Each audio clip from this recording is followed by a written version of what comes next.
এত সহজভাবে গরুর গোশত রান্না করা যায়, আজকের ভিডিওটা আপনারা না দেখলে একদমই বিশ্বাস করবেন না। আর এই রেসিপিটা আমার মায়ের কাছ থেকে শেখা। খুবই মজাদার স্বাদের, অল্প সময়ে ঝটপট এই গোশতটা রান্না করা যায়। আর এর জন্য প্রথমে এখানে নেবেন বেশ কিছু গরুর গোশত, এর উপর দিয়ে দিবেন বেশ কিছু পেঁয়াজ কুচি, এলাচ, গরম মশলা, তেজপাতা, হলুদের গুঁড়ো, মরিচের গুঁড়ো, ধনিয়ার গুঁড়ো, জিরার গুঁড়ো, সামান্য লবণ, আর দিয়ে দিবেন আদা বাটা, রসুন বাটা এবং বেশ কিছু কাঁচামরিচ।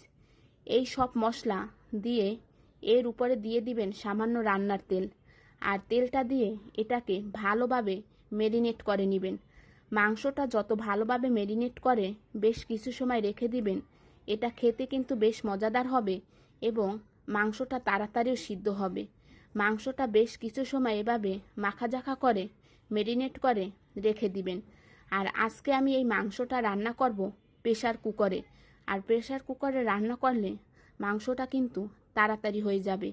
চুলায় একটি প্রেশার কুকার বসিয়ে এর ভিতরে দিয়ে দিব রান্নার তেল। আমি এখানে সরিষা তেল ব্যবহার করেছি। সরিষা তেল দিয়ে এই গোশতটা রান্না করলে খেতে কিন্তু বেশ মজাদার হয়। তারপর এর ভিতরে মেরিনেট করা গোশতগুলো দিয়ে দিব। আর গোশতটা দিয়ে এখানে আমি বেশ কিছু সময় ঢাকনা ছাড়া কষিয়ে নিব।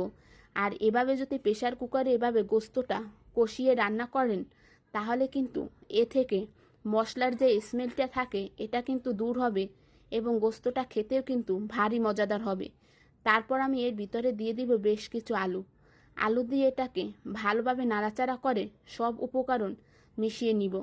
তারপর আমি এখানে পরিমাণ মতো পানি দিয়ে এটাকে ঢাকনার সাহায্যে ঢেকে বেশ কিছু সময় রান্না করে নিব।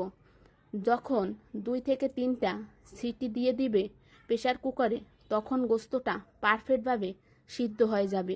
আপনারা এই মজাদার স্বাদের গোশত রান্নাটা বাসায় একবার ট্রাই করে দেখতে পারেন। অল্প সময়ে দেখুন কিভাবে ঝটপট গোশতটা রান্না করা যায় একেবারে ঝামেলা ছাড়া। ধন্যবাদ সবাইকে। আল্লাহ হাফেজ।